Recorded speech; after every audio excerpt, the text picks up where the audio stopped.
And the angle that it attacks the coast is key. If the hurricane were to come straight on in, then that right quadrant is where the highest winds and water are.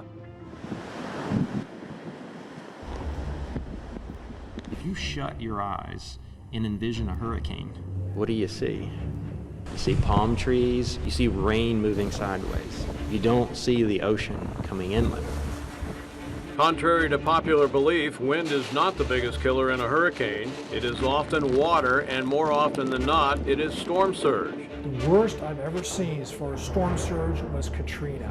We measured over 28 feet of ocean rise. 90% of fatalities in tropical systems is because of the water, it's not the wind. So you have to get away from the water and then make sure you just kind of hide from the wind. That's where the new emphasis on hurricane awareness is headed. So first of all, let's talk about what storm surge is. A storm surge is just the force of the wind pushing the ocean onto the land. And so it just pushes the water inland where it normally does not go.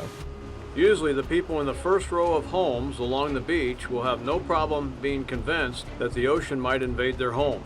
Residents that live maybe further inland might not realize that they could be impacted by surge. So it's so important to take time now to look at potential storm surge flood maps that are out for this area. So when people see that, hopefully that convinces them that the emergency managers are telling them to evacuate for a really good reason.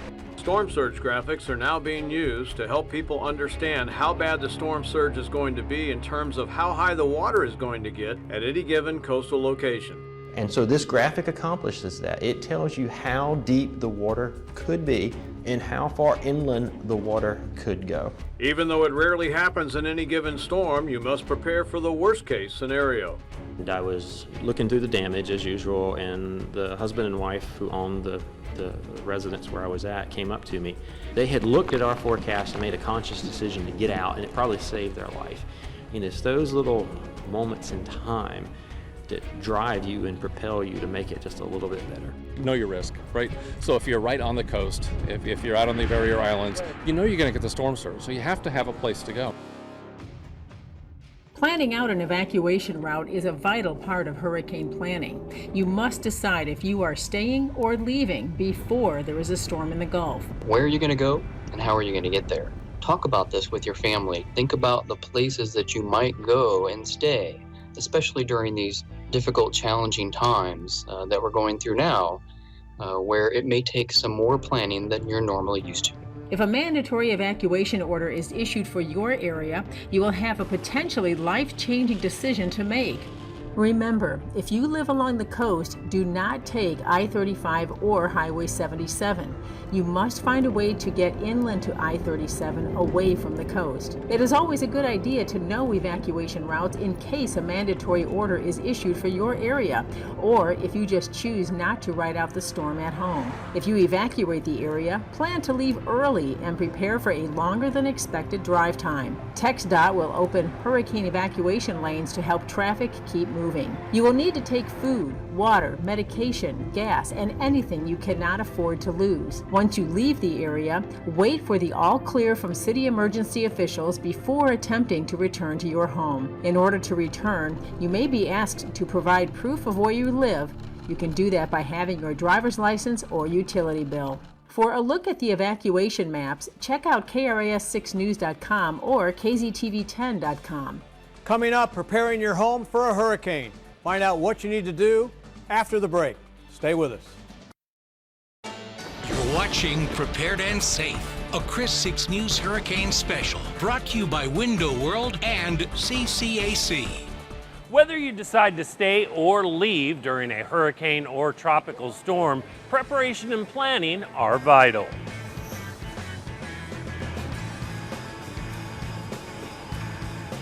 There are certain items that you just can't live without. The first stop is the food aisle. It is recommended that you have at least 7 days worth of food, and it should be non-perishable.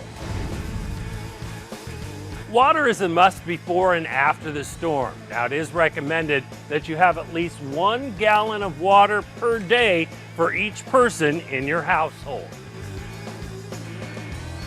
And don't forget about your pets. They're also going to need an ample supply of food and water and any other pet care items that you may need. Don't forget you're likely going to need a manual can opener. A first aid kit is also a good idea. You're also going to want to stock up on your prescriptions and any specialty items you may need for the elderly and babies. Make sure you don't forget the batteries. Also, another good idea is an emergency weather radio. You're also going to need a flashlight. And we can't forget about our other family members, our pets. My dog Preston is very important to me, and there are plenty of steps you and I can take to keep our pets safe through a storm. Make sure you have a carrier for each animal. If your pet is not used to traveling in a carrier, do a travel trial run. Label each carrier with your contact information and the name of the pet inside. Be sure to look for pet-friendly lodging since many hotels do not allow animals. Create a pet evacuation kit so that everything they need is packed and ready to go. Make sure your pet is up to date on all vaccinations.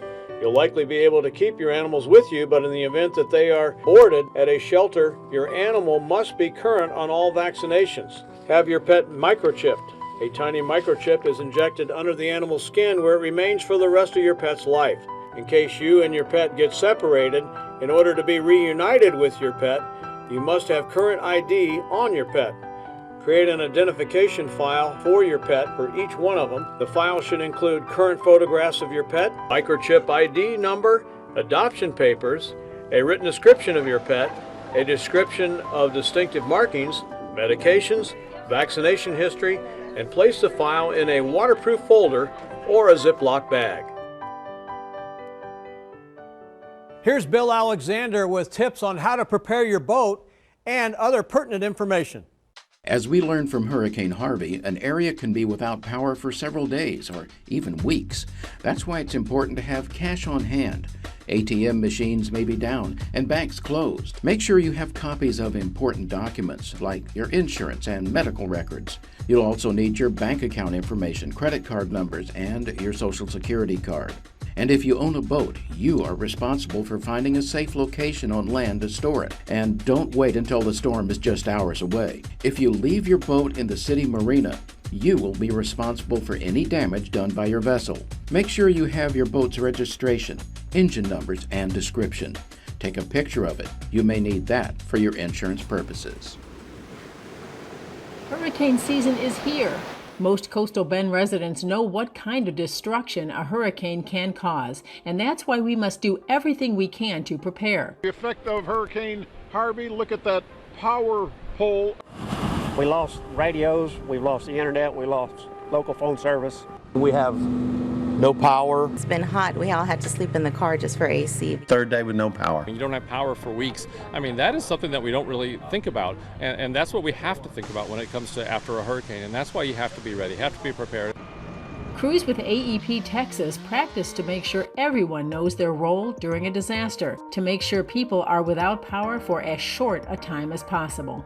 We also participate in something called mutual assistance. So if there is a natural disaster or a storm in another state, sometimes our crews go there to help restore power for their customers. And in turn, during a hurricane, many times crews come here and we welcome them with open arms because that's what it's going to take to get the power up and running for a city if we were to lose power on a large scale during a hurricane.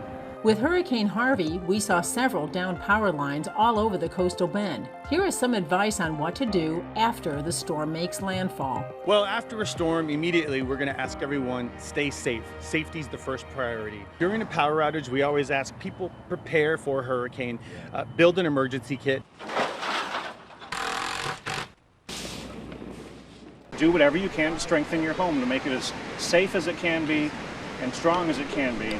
Plants, lawn furniture, and even flagpoles could become projectiles during a storm. That's why all unsecured items need to be moved inside or anchored down. Protect your windows. Taping windows will not prevent them from breaking and is a very bad idea. You need to have window covers for every opening. The easiest and cheapest way is plywood that is at least 5/8 of an inch thick, but 3/4 of an inch is better. Another option to consider is hurricane windows, which basically means you don't have to cover them. You should also trim large tree limbs around and above your home. Limbs can damage roofs when broken during a storm. If mandatory evacuation orders are issued, before you leave, turn off your water, gas, and electricity, and clean out your refrigerator. If the power goes out, perishables like milk and meat will spoil before you return home. It's also a good idea to take pictures of your valuables, especially anything you want insurance to be replaced if it's damaged in the storm. To protect smaller valuables, put them in a plastic watertight bag. Same goes for anything irreplaceable like photographs and birth certificates. If you choose to stay, make sure you have plenty of fresh water for drinking and flushing. Fill your bathtub and any pots and pans with water. Turn your refrigerator to the coldest setting. This is going to help your food stay fresher longer should the power go out. If you do not evacuate, here's some things you need to keep in mind. If a hurricane ends up hitting your area, stay away from all of your home's windows and doors. Stay in a secure area like a closet or bathroom that is located in the center of your home on the lowest floor. Or close all the bedroom doors and stay in the hallway. Cover your heads with a mattress to block any flying debris during the storm. Keep in mind that insurance coverage cannot be purchased once a storm enters the Gulf of Mexico. Insurance is something that you cannot get at the last minute. So once a storm develops and it moves into the Gulf, you cannot update your insurance policy. And it's so important to know the types of policies that you need, and you need to sit down, make an appointment with your insurance agent and go over those things now before the season begins. Bottom line, it's good to review your insurance coverage with your agent well before a storm threatens the coastal bend. This year marks the 50th anniversary of Hurricane Celia making a direct hit on Corpus Christi. Up next, we'll have a look at the damage the storm caused. Stay with us. You're watching Prepared and Safe, a Chris 6 News Hurricane Special, brought to you by Window World and CCAC. It's the 50th anniversary of Hurricane Celia, the costliest storm in Corpus Christi history. Well, I was at the Hurricane Center at that time issuing the warnings, and the thing that I remember about Celia, it had strengthened quite rapidly just before making landfall. Celia was a Category 3 storm when she made landfall on that fateful afternoon of August 3rd, 1970. It was the only time in the recorded history of Corpus Christi that the eye of a storm passed over the city, producing the strongest wind gust ever recorded here at 161 miles per hour. The highest wind gust in the area reached 180 miles an hour.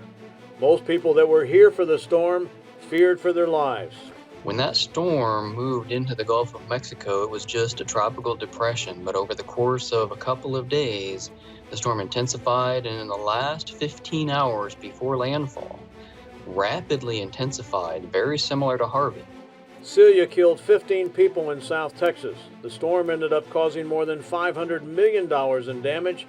In today's dollars, that would come out to nearly $3 billion. The most severe damage was in Corpus Christi, Aransas Pass, Portland, and Robstown. That storm was very devastating. It was primarily the wind impacts that caused the most damage. It was an unusual storm in that